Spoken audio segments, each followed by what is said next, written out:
ಆನೇಕಲ್ ತಾಲೂಕಿನ ನೆರಳೂರು ಗ್ರಾಮದ ಸರ್ಕಾರಿ ಶಾಲೆಯ ವಿದ್ಯಾರ್ಥಿಗಳಿಗೆ ಅಂತಿಮ್ ಬಯೋಸೈನ್ಸ್ ಸಂಸ್ಥೆ ಮತ್ತು ಶ್ರೀ ಜಯದುರ್ಗ ಸೇವಾ ಚಾರಿಟಬಲ್ ಟ್ರಸ್ಟ್ ಸಹಯೋಗದಲ್ಲಿ ಉಚಿತವಾಗಿ ಶಾಲಾ ಬ್ಯಾಗ್, ನೋಟ್ ಪುಸ್ತಕ ಸೇರಿದಂತೆ ಕಲಿಕಾ ಸಾಮಗ್ರಿಗಳನ್ನು ವಿತರಣೆ ಮಾಡಿದರು.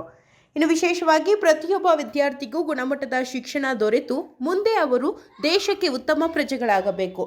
ವಿಶೇಷವಾಗಿ ಬಡತನದಿಂದ ಯಾವ ವಿದ್ಯಾರ್ಥಿಯೂ ಸಹ ಕಲಿಕೆಯಿಂದ ಹೊರಗೆ ಉಳಿಯಬಾರದು ಎಂಬುವ ಉದ್ದೇಶದಿಂದ ಅಂತಿಮ್ ಬಯೋಸೈನ್ಸ್ ಸಂಸ್ಥೆ ಮತ್ತು ಶ್ರೀ ಜಯದುರ್ಗ ಸೇವಾ ಚಾರಿಟಬಲ್ ಟ್ರಸ್ಟ್ ಸಹಯೋಗದಲ್ಲಿ ಸರ್ಕಾರಿ ಶಾಲೆಯ ವಿದ್ಯಾರ್ಥಿಗಳಿಗೆ ಉಚಿತವಾಗಿ ಶಾಲಾ ಬ್ಯಾಗ್, ನೋಟ್ ಪುಸ್ತಕ ಸೇರಿದಂತೆ ಕಲಿಕಾ ಸಾಮಗ್ರಿಗಳನ್ನು ಉಚಿತವಾಗಿ ವಿತರಣೆ ಮಾಡಲಾಗುತ್ತಿದೆ ಎಂದು ಶ್ರೀ ಜಯದುರ್ಗ ಸೇವಾ ಚಾರಿಟಬಲ್ ಟ್ರಸ್ಟ್ ಅಧ್ಯಕ್ಷರಾದ ಎಚ್ ಜಯಲಕ್ಷ್ಮಿ ಮತ್ತು ಕಾರ್ಯಾಧ್ಯಕ್ಷರಾದ ಜೆ ಮಂಜೇಗೌಡರು ತಿಳಿಸಿದರು.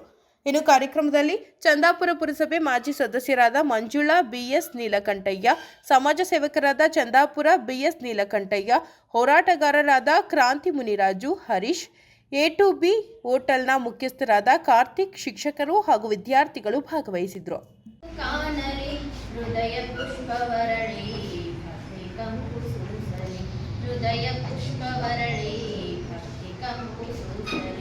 ದೇವನಿನ್ನ ದಯದಿ ಬಾಳು ಬೆಳಕು ಕಾಣಲಿ, ದೇವನಿನ್ನ ದಯದಿ ಬಾಳು ಬೆಳಕು ಕಾಣಲಿ. ನಾನು ನನ್ನದೆನ್ನುವ ಹಮ್ಮು ಬಿಮ್ಮು ಅಡಗಲಿ, ನಾನು ನನ್ನದೆನ್ನುವ ಹಮ್ಮು ಬಿಮ್ಮು ಅಡಗಲಿ. ನೀನು ನಿನ್ನದೆನ್ನುವ ಸೊಲ್ಲು ಜೀವದು ಸೀರಾಗಲಿ, ನೀನು ನಿನ್ನದೆನ್ನುವ ಸೊಲ್ಲು ಜೀವದು ಸೀರಾಗಲಿ. ಮೋಸದಿಂದ ಗಳಿಸಿದಂತ ಸತ್ಯ ಸಮಾಜ ಮತ್ತು ಸ್ವಾಭಿಮಾನಯುತವಾದಂಥ ಸಮಾಜವನ್ನು ನಾವು ಸೃಷ್ಟಿ ಮಾಡಬೇಕಾದ್ರೆ ವಿದ್ಯೆ ಬಹಳ ಮುಖ್ಯವಾಗಿರ್ತಕ್ಕಂಥದ್ದು. ಹಾಗಾಗಿ ಪ್ರತಿಯೊಬ್ಬರೂ ಕೂಡ ಈ ಸಮಾಜದಲ್ಲಿ ನಾವು ಶಿಕ್ಷಣಕ್ಕೆ ಮತ್ತು ವಿದ್ಯಾರ್ಥಿಗಳಿಗೆ ಮೊಟ್ಟ ಮೊದಲನೇ ಆದ್ಯತೆಯನ್ನು ಕೊಡಬೇಕಾಗಿದೆ. ಆ ನಿಟ್ಟಿನಲ್ಲಿ ಇವತ್ತು ಮಂಜೇಗೌಡರ ನೇತೃತ್ವದಲ್ಲಿ ಇಂಥ ಕೆಲಸ ಮಾಡ್ತಾ ಇರ್ತಕ್ಕಂಥದ್ದು ಅವರಿಗೆ ನಾನು ಮಗದೊಮ್ಮೆ ನಾನು ಈ ಸರ್ಕಾರಿ ಶಾಲೆಯ ಪರವಾಗಿ ಮತ್ತು ನನ್ನ ವೈಯಕ್ತಿಕವಾಗಿ ಅವರಿಗೆ ಅಭಿನಂದನೆಗಳನ್ನು ನಾನು ಸಲ್ಲಿಸ್ತೇನೆ.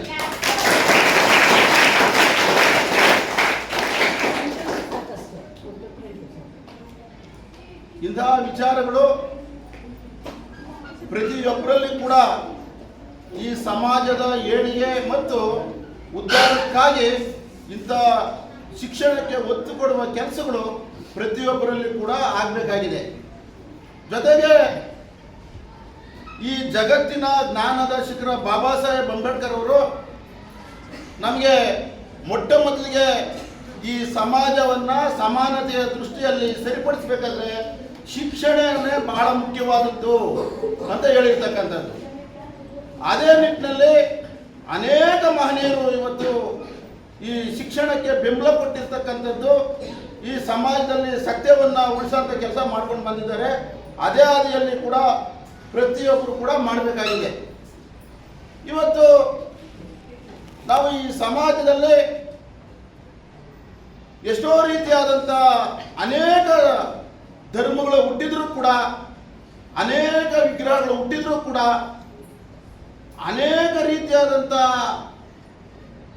ವಿಚಾರಗಳು ವಿಮರ್ಶನೆಗಳು ಆಗ್ತಾ ಇದ್ರೂ ಕೂಡ ಇವತ್ತು ಈ ಸಮಾಜದಲ್ಲಿ ಎಷ್ಟೆಷ್ಟೋ ಧರ್ಮಗಳು, ಎಷ್ಟೆಷ್ಟೋ ಶಕ್ತಿಗಳು, ಎಷ್ಟೆಷ್ಟೋ ವಿಗ್ರಹಗಳ ಆರಾಧನೆ ಮಾಡ್ಕೊಂಡು ಬಂದರೂ ಕೂಡ ಇವತ್ತು ಈ ಸಮಾಜದಲ್ಲಿ ಸ್ವಾಭಿಮಾನದ ಹಾದಿಯಲ್ಲಿ ನಡಿಲಿಕ್ಕೆ ನಮಗೆ ಮಾರ್ಗ ಮಾಡಿಕೊಟ್ಟಿರ್ತಕ್ಕಂಥದ್ದು, ಸತ್ಯ ಮಾರ್ಗದಲ್ಲಿ ನಡಿಲಿಕ್ಕೆ ಮಾರ್ಗ ಮಾಡಿಕೊಟ್ಟಿರ್ತಕ್ಕಂಥದ್ದು ಬಾಬಾ ಸಾಹೇಬ್ ಅಂಬೇಡ್ಕರ್ ಅವರ ಲೇಖನಿ ಮತ್ತು ಪುಸ್ತಕ ಮಾತ್ರ ಅಂತೇಳಿ ಈ ಸಂದರ್ಭದಲ್ಲಿ ನಾನು ಹೇಳಕ್ಕೆ ಇಷ್ಟಪಡ್ತೇನೆ. ಅದ್ರ ಜೊತೆಯಲ್ಲಿ ಸ್ವಾಮಿ ವಿವೇಕಾನಂದರು ಬಹಳ ಅರ್ಥಪೂರ್ಣವಾದಂಥ ಒಂದು ವಾಕ್ಯವನ್ನು ಕೊಟ್ಟಿದ್ದಾರೆ. ಶಕ್ತಿಯೇ ಜೀವನ, ದೌರ್ಬಲ್ಯವೇ ಮರಣ ಅಂತೇಳಿ. ನಾವು ಆ ಶಕ್ತಿಯುತವಾದಂಥ ದಾರಿನಲ್ಲಿ ನಡಿಬೇಕಾದ್ರೆ ನಮಗೆ ಶಿಕ್ಷಣ ಮತ್ತು ಲೇಖನಿ ಪುಸ್ತಕಗಳು ಬಹಳ ಮುಖ್ಯವಾಗಿದೆ. ಹಾಗಾಗಿ ಅವರ ಆದರ್ಶಗಳನ್ನು ನಾವು ಇಟ್ಕೊಂಡು, ಅವರ ಪ್ರೇರಣೆಗಳನ್ನು ನಾವು ಇಟ್ಕೊಂಡು ನಾವು ಮುಂದೆ ನಡೆಯೋದೇ ಆದರೆ ಇವತ್ತು ಇಂಥ ಶಾಲೆಗಳಲ್ಲಿ ಇಂಥ ಕೆಲಸಗಳು ಮಾತ್ರ ಆಗಬೇಕಾಗಿದೆ. ಇದರ ಜೊತೆಯಲ್ಲಿ ನಾವು ಪ್ರತಿಯೊಂದು ವಿದ್ಯಾರ್ಥಿಗಳು ಕೂಡ ಇಂಥ ವಿಚಾರಗಳನ್ನು ಅರ್ಥ ಮಾಡ್ಕೋಬೇಕಾಗಿದೆ. ನಾವು ಇವತ್ತು ಎಲ್ಲೋ ಇಲ್ಲಿ ಶಾಲೆಗಳಲ್ಲಿ ಓದುವ ತನಕ ನಾವು ಸಮಾನತೆಯ ಸಮಾಜದಲ್ಲಿ ಸಮಾನತೆಯ ಹಾದಿನಲ್ಲಿ ನಡೆದು ನಾವು ದೊಡ್ಡವರಾದ್ಮೇಲೆ ಈ ಸತ್ಯವನ್ನು ಮರೆತು ಈ ಶಾಲೆಯಲ್ಲಿ ವಿದ್ಯಾಭ್ಯಾಸವನ್ನು ಮರೆತು ಇಲ್ಲಿ ಮಾಡಿರ್ತಕ್ಕಂಥ ಭಾಷಣಗಳನ್ನು ಮರೆತು ನಾವು ಬೇರೆ ದಾರಿಗಳಲ್ಲಿ ನಡೀತಕ್ಕಂಥದ್ದಲ್ಲ. ಇಲ್ಲಿ ಶಾಲೆಗಳಲ್ಲಿ ಕಲಿತಂಥ ಗುರುಗಳ ಹತ್ರ ಕಲಿತಂಥ ವಿದ್ಯೆಯನ್ನು ಪ್ರೇರಣೆ ತಗೊಂಡು ಇವತ್ತು ಇಂಥ ಶಾಲೆಗಳಲ್ಲಿ ಇವತ್ತು ಇಂಥ ಅತಿಥಿಗಳು ಬಂದು ಎಲ್ಲೋ ಒಂದು ರೀತಿ ಸಹಾಯ ಮತ್ತು ಸಹಕಾರವನ್ನು ನೀಡಿರ್ತಕ್ಕಂಥದ್ದು ಗಮನದಲ್ಲಿಟ್ಕೊಂಡು ನಾವು ಎಷ್ಟೇ ಮಟ್ಟಕ್ಕೆ ಬೆಳೆದರೂ ಕೂಡ ನಾವು ಮುಂದೆ ದೊಡ್ಡವರು ಆದಮೇಲೂ ಕೂಡ ಇಂಥವುಗಳನ್ನು ಪ್ರೇರಣೆಗಳಿಟ್ಕೊಂಡು ನಾವು ಕೂಡ ಇಂಥ ಶಾಲೆಗಳಿಗೆ ಮತ್ತು ವಿದ್ಯಾರ್ಥಿಗಳಿಗೆ ಮತ್ತು ಎಲ್ಲ ರೀತಿಯ ಸಮಾಜದಲ್ಲಿ ಸಮಾನತೆಯನ್ನು ಉಂಟಾಗುವಂಥ ಶಿಕ್ಷಣಕ್ಕೆ ನಾವೆಲ್ಲರೂ ಕೂಡ ವಿದ್ಯಾರ್ಥಿರಂಗ ನಾವು ಬೆಳೆದ ಮೇಲೂ ಕೂಡ ಇಂಥ ಸಹಾಯ ಸಹಕಾರವನ್ನು ನೀವು ಕೂಡ ಬೇರೆ ಶಾಲೆಗಳಲ್ಲಿ ಮತ್ತು ವಿದ್ಯಾರ್ಥಿಗಳಿಗೆ ಮಾಡಬೇಕು ಅಂತೇಳಿ ನಿಮ್ಮೊಂದು ಕಿವಿ ಮಾತನ್ನು ಹೇಳ್ತಾ ನನ್ನ ಮಾತುಗಳಿಗೆ ವಿರಾಮವನ್ನು ಕೊಡ್ತಾ ಇದ್ದೀನಿ. ಜೈ ಭೀಮ್. ಕೊಡುವ ದಾನಿಗಳು ತುಂಬ ಇದ್ದರೂ ಕೂಡ ಅದನ್ನು ಸರಿಯಾದ ರೀತಿಯಲ್ಲಿ ತಲುಪಿಸುವಂಥ ವ್ಯಕ್ತಿಗಳು, ಅಂಥ ವ್ಯಕ್ತಿತ್ವವನ್ನು ಹೊಂದಿರತಕ್ಕಂಥ ಈ ಜಯದುರ್ಗ ಟ್ರಸ್ಟ್ನವರಿಗೆ ಎಷ್ಟು ಹೇಳಿದ್ರು ಸಾಕಾಗಲ್ಲ. ಇದು ಕೂಡ ನೋಡಿ, ಇದೇ ಥರ ಅವರು ಸುಮಾರು ಮಂಡ್ಯ ಜಿಲ್ಲೆ ಇರ್ಬೋದು, ಹಾಸನ ಜಿಲ್ಲೆ ಇರ್ಬೋದು, ಸುಮಾರು ತಾಲೂಕುಗಳಲ್ಲಿ ಸರ್ಕಾರಿ ಶಾಲೆಗೆ ಇಂಥ ವಿತರಣೆಗಳನ್ನು ಕಳೆದ ಕೆಲವು ವರ್ಷಗಳಿಂದ ಮಾಡ್ಕೊಂಡು ಬರ್ತಾ ಇದ್ದಾರೆ. ನಾನು ಅವರು ನನ್ನ ಆತ್ಮೀಯ ಸ್ನೇಹಿತರಿಗೆ ಹೇಳ್ತಾ ಇದ್ದೆ, ನೀವೆಲ್ಲೋ ನಿಮ್ಮ ಹುಟ್ಟೂರು ಭಾಗದಲ್ಲಿ ಆ ಭಾಗದಲ್ಲಿ ನೀವು ಇಂಥ ಪುಸ್ತಕಗಳನ್ನು ವಿತರಣೆ ಮಾಡ್ತಾ ಇದ್ದೀರಿ ಸರ್ಕಾರಿ ಶಾಲೆಗೆ, ನೀವು ಇಲ್ಲಿ ನಿಮಗೆ ಆಧಾರ ಸ್ತಂಭವಾಗಿ ಈ ಭಾಗದಲ್ಲೇ ನೀವು ಇಲ್ಲಿ ಜೀವನವನ್ನು ನಡೆಸ್ತಾ ಇದ್ದೀರಿ, ಈ ಭಾಗದ ಶಾಲೆಗೂ ಕೂಡ ನೀವು ವಿಸ್ತರಣೆ ಮಾಡಬೇಕು ಅಂತೇಳಿ ನಾನು ಸಾಕಷ್ಟು ಬಾರಿಗೆ ಅವರಿಗೆ ವಿನಂತಿ ಮಾಡ್ಕೊಂಡಿದ್ದೆ. ಅವರು ಉದಾರ ಮನೋಭಾವದಿಂದ ಇಲ್ಲ ಮಾಡೋಣ ಅಂತೇಳಿ ಈ ವರ್ಷ ನೋಡಿ ಸತತವಾಗಿ ಮೊನ್ನೆ ಚಂದಾಪುರ ಆಯಿತು, ಇವತ್ತು ನೆರಳೂರು ಮತ್ತು ಬಳ್ಳೂರು ಮತ್ತು ಮಧ್ಯಾಹ್ನ ಇನ್ನೂ ಒಂದು ಕಾರ್ಯಕ್ರಮ ಎಡವನಹಳ್ಳಿ ಕಾಲದಲ್ಲಿ ಕೂಡ ಇಟ್ಕೊಳ್ತಾರೆ. ಇದು ಮುಂದುವರೆಸಿ ಇನ್ನೂ ಕೆಲವು ಭಾಗಗಳಿಗೆ ಹೋಗಬೇಕು ಅನ್ನೋ ಒಂದು ಅವರು ಅಭಿಲಾಷೆಯನ್ನು ವ್ಯಕ್ತಪಡಿಸಿದ್ದಾರೆ. ನಿಜಕ್ಕೂ ನಾವು ಅಂತಹ ಮಹಾ ದಾನಿಗಳನ್ನು ದಾನ ಮಾಡಿರೋರು ಇರ್ಬೋದು, ಆದರೆ ನಿಜವಾಗಿ ತಲುಪಿಸಿದರೆ ಅವರೇ ದಾನಿಗಳಂತೆ ಗೊತ್ತು ನಾವು ಅವ್ರನ್ನ ಅಭಿನಂದಿಸ್ಬೇಕು. ಕೊಟ್ಟಂತಹ ಆ ಪುಸ್ತಕ ನಿಜವಾದ ಅದನ್ನು ಬರವಣಿಗೆ ಮುಖಾಂತರ ನಿಮ್ಮ ಜೀವನವನ್ನು ನೀವು ರೂಪಿಸ್ಕೊಳ್ಬೇಕು. ನಿಮ್ಮ ಜೀವನವನ್ನು ರೂಪಿಸ್ಕೊಂಡಾಗ ಮುಂದೊಂದು ದಿನ ನೀವು ಕೊಡುವ ಶಕ್ತಿಯಾಗಿ ಬೆಳಿಬೇಕು. ಅಂದರೆ ಇವತ್ತೇ ಈ ಮನಸ್ಸಿನಲ್ಲಿ ನೀವೊಂದು ಸಂಕಲ್ಪ ಮಾಡ್ಕೊಳ್ಳಿ, ಮುಂದೊಂದು ದಿನ ಇಂಥ ಒಂದು ಯಾರಿಗೆ ಸಾಧ್ಯ ಇಲ್ಲವೋ ಅಂಥ ಅವರಿಗೆ ಮುಂದೆ ನಾನು ಕೂಡ ಅದಾಗಬೇಕು, ಒಂದು ದಿನ ಈ ವೇದಿಕೆಯಿಂದ ನಾನೀಗ ಅವ್ರಿಗೆ ವಿತರಣೆ ಮಾಡುವಂಥ ಶಕ್ತಿ ನಿಮ್ಮೆಲ್ಲರಿಗೂ ಕೊಡಬೇಕು, ನಮಗೆಲ್ಲರಿಗೂ ಬರಬೇಕು ಅನ್ನೋ ಒಂದು ಮನಸ್ಸನ್ನು ನೀವು ಮಾಡಿ ಇವತ್ತು. ಆವಾಗ ಮಾತ್ರ ಈ ದೇಶದ ಬೆಳವಣಿಗೆಗೆ ಸಾಧ್ಯ. ಇವತ್ತು ಸರ್ಕಾರಿ ಶಾಲೆಯ ಮಕ್ಕಳು ಅಂದರೆ ಶಿಸ್ತು, ಅಂದರೆ ನೀವು ಗಲಾಟೆ ಮಾಡೋದೊಂದು ಸ್ವಲ್ಪ ಕಡಿಮೆ ಮಾಡಿದರೆ ನಿಮ್ಮದೆಲ್ಲ ಶಿಸ್ತು ಚೆನ್ನಾಗಿದೆ, ಧೈರ್ಯವಂತರು. ದೇಶದ ನಮ್ಮ ಗೌಡರು ಹೇಳ್ತಾ ಇದ್ರು ಮೊನ್ನೆ ಒಂದು ಇದರಲ್ಲಿ, ದೇಶದ ಮುಕ್ಕಾಲು ಭಾಗ ಸೈನಿಕರು ಸರ್ಕಾರಿ ಶಾಲೆಯಲ್ಲಿ ಓದಿದ್ದಾರೆ, ಇವತ್ತು ದೇಶದ ಗಡಿಯನ್ನು ಕಾಯ್ತಾ ಇದ್ದಾರೆ, ನಮ್ಮ ದೇಶವನ್ನು ಸಂರಕ್ಷಣೆ ಮಾಡ್ತಾ ಇದ್ದಾರೆ ಅಂತ ಮಾತುಗಳನ್ನು ಹೇಳ್ತಾ ಇದ್ದಾರೆ.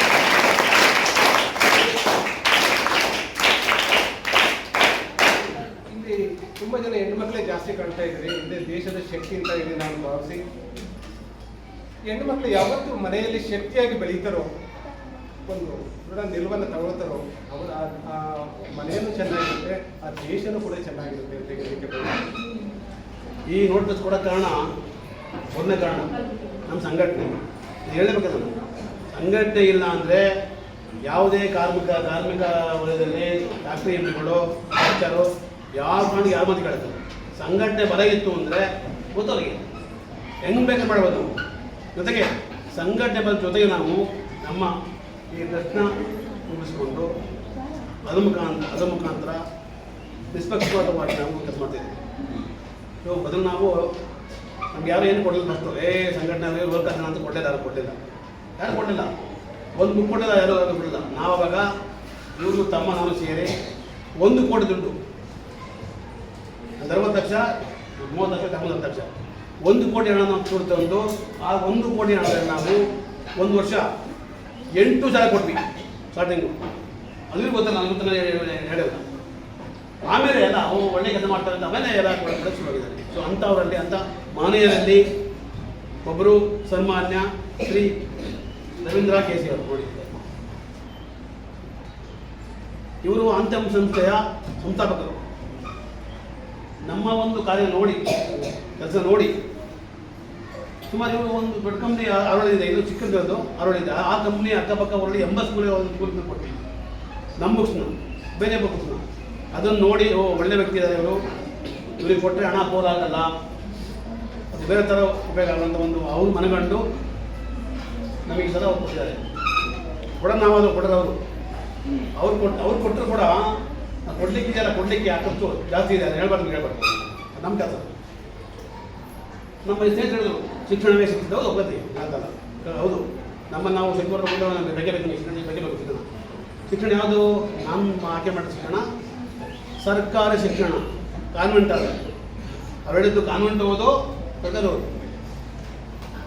ಸರ್ಕಾರಿ ಶಿಕ್ಷಣ ಮಾಡಿ ಶಾಲೆ ಶಿಕ್ಷಣ ಮಾಡಿದರೆ ತಂದೆ ತಾಯಿಗೆ ಭಾರ ಆಗಲ್ಲ, ಅದು ಹೊರೆ ಆಗಲ್ಲ. ಇಲ್ಲಿ ಯಾವುದೇ ಶುಲ್ಕ ಇರಲ್ಲ, ಫೀಸ್ ಇರಲ್ಲ.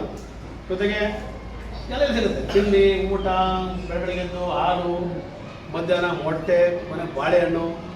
ಒಬ್ಬ ಮಗುವಿಗೆ ಅಪ್ಪ ಅಮ್ಮ ತಂದೆ ತಾಯಿ ಮನೆಯಲ್ಲೇ ಹಣ್ಣು ಕೊಡ್ತಾರೆ ಗೊತ್ತಿಲ್ಲ, ಆದರೆ ಇವ್ರು ಕೊಡ್ತಾರೆ. ಯಾಕಂದ್ರೆ ಕೊಡಲೇಬೇಕು ಅವರು. ಅವ್ರ ಮನೇಲಿ ಕೊಡ್ತಾರೆ ಗೊತ್ತಲ್ಲ ಅವ್ರ ಮೊಮ್ಮಕ್ಕಳಿಗೆ, ಇಲ್ಲಿ ಮಾತ್ರ ಕೊಡಲೇಬೇಕು ಅಂತ ಒಂದು ಇವಾಗ ಅದು ಕಾನೂನು ನಮ್ಮಲ್ಲಿ ಒಂದು ಚಾಲನೆ ಇದೆ. ಇದು ಕೆಲಸ ಕಾನೂನು ನಿಮಗೆ ಬೇಕಾಗಿಲ್ಲ.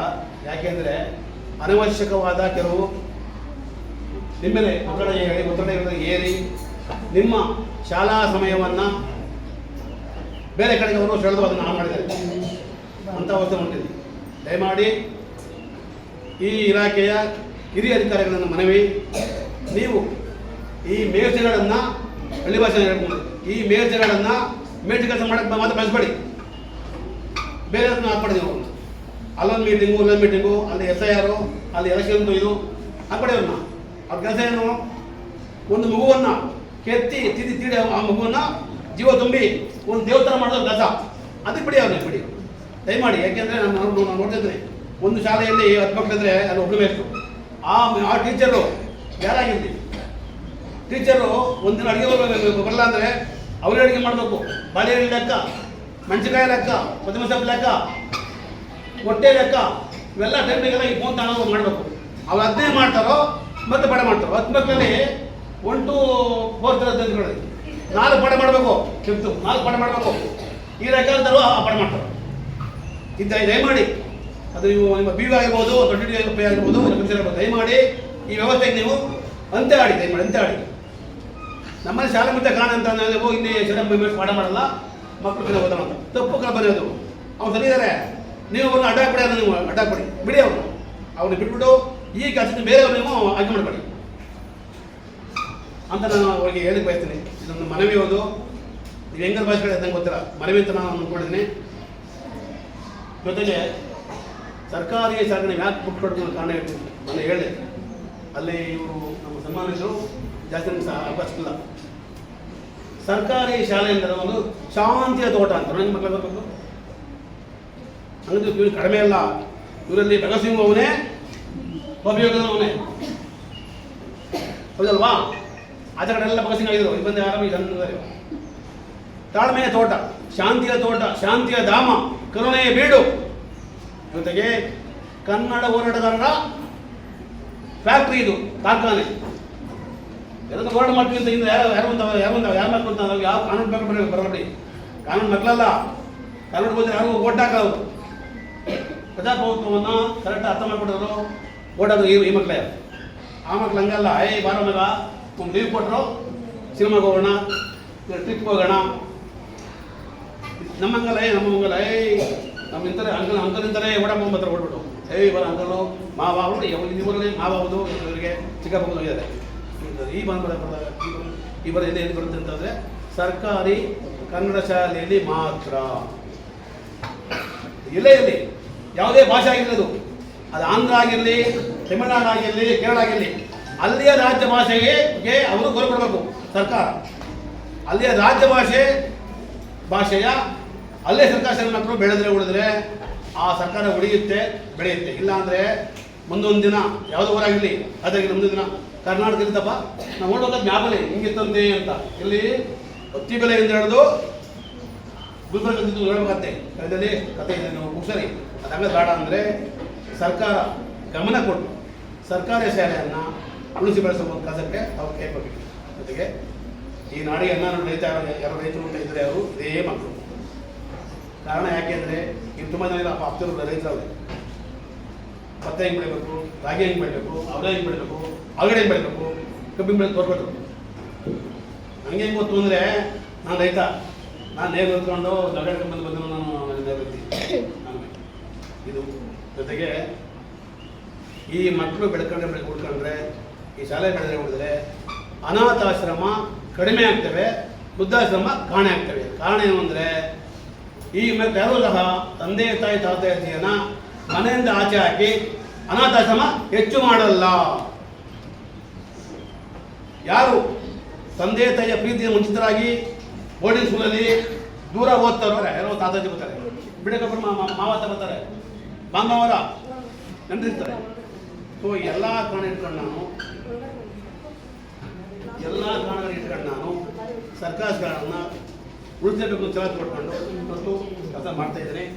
ಈ ಒಂದು ಕೆಲಸಕ್ಕೆ ನನ್ನ ಕಾರ್ಯಕ್ಕೆ ಹಲವಾರು ನನ್ನ ಬಾಂಧವರು, ವಿದೇಶಿಗಳು, ಸಹೋದರಿಯರು, ಸನ್ಮಾನದೊಂದಿಗೆ ಕೈ ಕೊಟ್ಟಿದ್ದಾರೆ. ಇನ್ನು ಮುಂದೆ ವರ್ಷ ಅಂತ ಹೇಳಿ ಇಷ್ಟೆಲ್ಲ ಹೇಳಿ ನನ್ನ ಮಾತನ್ನು ಕೇಳ್ತಾರೆ. ಮುಖ್ಯವಾಗಿ ನಾವು ಏನು ಬೇಡ್ತೀವಿ ಅಂದರೆ ಗೌರ್ಮೆಂಟ್ ಸ್ಕೂಲ್ ಟೀಚರ್ಸ್ ಯಾರೇ ಬರಲಿ ನಮಗೋಸ್ಕರ ನಾವೇನು ಕೇಳೋದು, ನಮ್ಮ ಮಕ್ಕಳಿಗೋಸ್ಕರ ಕೇಳ್ತೀವಿ. ಮಂಡ್ಯಗಳು ಸರ್ ಒಂದ್ಸರಿ ಬಂದಿದ್ರು, ಬಂದು ಅವ್ರು ಮಾತಾಡೋ ರೀತಿಯಾಗಿ ಎಲ್ಲರಲ್ಲಿ ಮನಸ್ಸಲ್ಲಿ ಏನು ಇಟ್ಕೊಳಲ್ಲ, ಏನೇ ಇದ್ರು ಡೈರೆಕ್ಟಾಗಿ ಮತ್ತೆ ಹಿಂಗಿದೆ ಮೇಡಮ್ ಅಂತ ಹೇಳ್ತಾರೆ. ಅವ್ರು ವಿಚಾರಿಸಿದಾಗ ನಮ್ಮ ಮಕ್ಳಿಗೆ ನೋವು ತೂಕಬೇಕಾಗಿತ್ತು ಸರ್, ಬ್ಯಾಗ್ ಬೇಕಾಗಿತ್ತು ಅಂತ ವ್ಯವಸ್ಥೆ ಮಾಡಿದ್ರು. ಈ ವೇದಿಕೆಯಲ್ಲಿ ಇನ್ನೊಂದು ನಮ್ಮ ಸ್ಕೂಲ್ ಪರವಾಗಿ ಹೇಳ್ತಾ ಇದ್ದೀನಿ, ನಮ್ಮ ಸ್ಕೂಲಲ್ಲಿ ವಾಟರ್ ಸೌಕರ್ಯ, ನೀರು ಕುಡಿಯೋ ನೀರು ವ್ಯವಸ್ಥೆ ತುಂಬ ಪ್ರಾಬ್ಲಮ್ ಇರೋದ್ರಿಂದ ಆರೋ ವಾಟರ್ ಯಾರನ್ನ ಹಾಕ್ಸ್ಕೊಡೋದಿದ್ರೆ ಸರ್, ಯಾಕಂದರೆ ನಾವು ನೀರು ಡೈಲಿ ಅಮೌಂಟ್ ಹಾಕ್ಬಿಟ್ಟು ಬಿಡ್ತಂದು ಇದರಲ್ಲಿ ಮಕ್ಕಳು ಸ್ವಲ್ಪ ಸಾಲ್ತಾ ಇಲ್ಲ ನೀರು, ಆರೋ ವಾಟರಲ್ಲಿ ವ್ಯವಸ್ಥೆ ಮಾಡ್ಕೊಡೋಕೆ ಹೇಳ್ತಿದ್ದೀನಿ. ಆಮೇಲೆ ನಿಮ್ಮ ಕಡೆಯಿಂದ ಏನಾದರೂ ಕಡೆಯಿಂದ ನಮ್ಮ ಸ್ಕೂಲ್ ಮಕ್ಕಳಿಗೆ ವ್ಯವಸ್ಥೆ ಇದೆ, ಅದೇ ಅದೊಂದು ಮಾಡಿದೆ.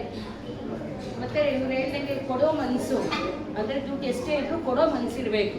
ಈ ಕೂತಿರೋಂಥ ಗಣ್ಯ ವ್ಯಕ್ತಿಗಳಿಗೆ ಕೊಡುವಂಥ ಹೃದಯ ದೇವರು ಕೊಟ್ಟಿದ್ದಾನೆ.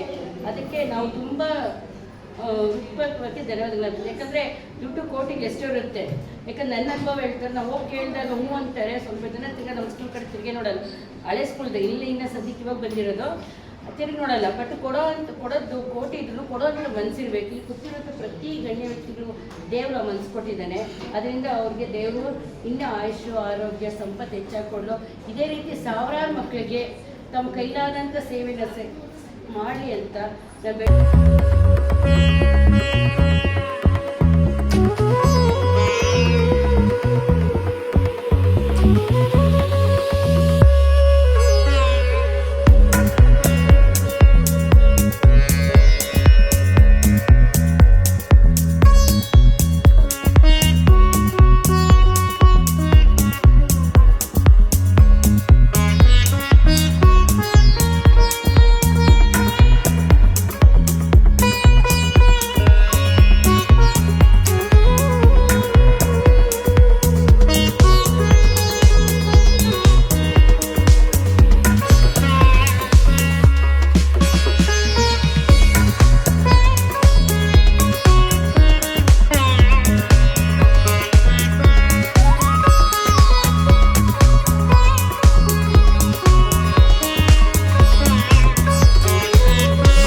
ಮುಚ್ಚಬೇಡಿ